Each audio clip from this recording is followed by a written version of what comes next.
కేటీఆర్ రైతుల కోసం ఈరోజు రైతు దీక్ష పెడుతున్నావు.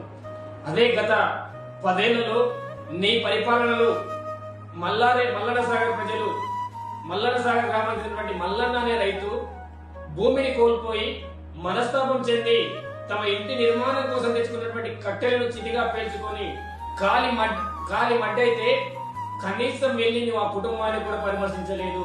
ఆ రోజు చనిపోయింది కూడా ఒక రైతే కదా. ఈ రోజు నీకు రైతుల పైన అంత కపట ప్రేమ ఉంది, మరి ఆ రోజు ఆ రైతును ఎందుకు పరామర్శించలేదు? ఆ రోజు మీ పాలనలో చనిపోయినటువంటి రైతును ఎందుకు పరామర్శించలేదు? సిద్దిపేట జిల్లా తొగుట మండలం వేములఘాట్ గ్రామం మల్లన్న సాగర్ లో మునిగిపోతోంది. దీంతో గ్రామాన్ని ఖాళీ చేయిస్తున్నారు. కొన్ని కుటుంబాలు గ్రామంలోనే ఉన్నాయి. ఇదే గ్రామానికి చెందిన మల్లారెడ్డి ఇంటిని అధికారులు ఇటీవలే కూల్చివేశారు.